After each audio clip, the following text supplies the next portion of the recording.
So who will become Nigeria's next president? Well, vote counting is underway after the country went to the polls on Saturday. Over 90 million people turned out to make their mark, and it's now a waiting game for the presidential hopefuls. Our Nigeria correspondent Tesem Akende joins me live from Jos with the very latest. Tesem, good afternoon. Thank you for joining us. It's said to be the tightest race since the end of military rule. Let's start with the attack on Gwoza. What is the latest coming from authorities?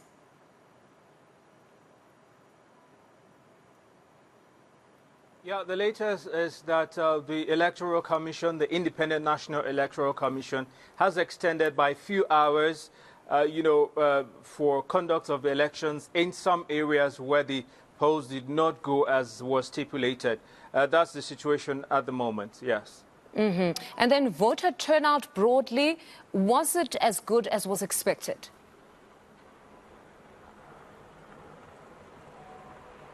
Yes, indeed. A lot of people, especially the young people, were out to exercise their franchise, many of them casting for the first time. So much enthusiasm, a lot of them being happy that they are participating in an exercise that will actually bring forth their next leader. It's been a wonderful experience. You can see it from their faces. A lot of the polling units really crowded with thousands of people, especially young people, coming out to vote.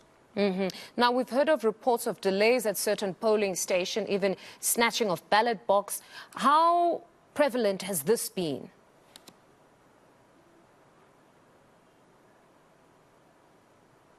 Well, if I understand you very well, correctly, police, have said they are on top of the situation. They're carrying out investigations.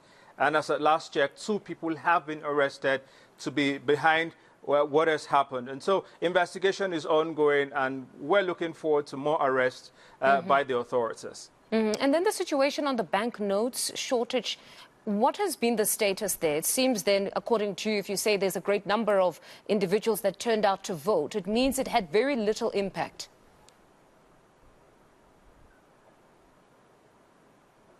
Well, not to say that it had little impact. Of course, President Buhari had directed banking authorities, the Central Bank of Nigeria, to make sure that the banknotes are, available to citizens. Whether that has been complied with is another question altogether.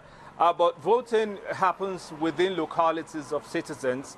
Many people, many times, just walking distances away. So people from the comfort of their homes went out to vote, from the comfort of their neighborhoods went out to vote. So this could be the reasons why, this may not be unconnected with why we've had this large turnout of voters.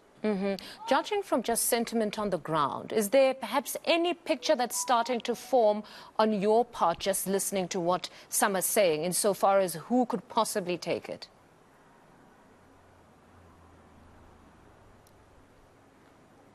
Well, I can't make such projections. It's about Nigerians to decide. We understand voting, like I said, has been extended. It's Sunday here.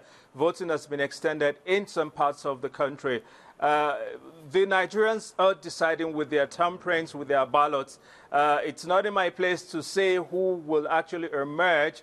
Of course, there are projections by political analysts of it being a 3-horse race between the incumbent political party, talking about the candidate of the All Progressives Congress Party, the APC, talking about Asiwaju Bola Ahmed Tinubu, or the candidate of the People's Democratic Party, talking about former Vice President Atiku Abubakar.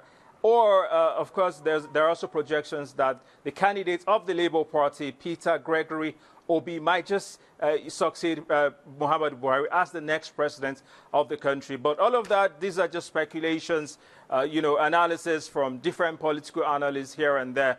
The Electoral Commission, the Independent National Electoral Commission, or INEC, is the statutory body that is meant to decide, make pronouncements about who actually would succeed the president through collection of results and official statements. So we're waiting on that. The National Collation Center was supposed to open just a few minutes from now.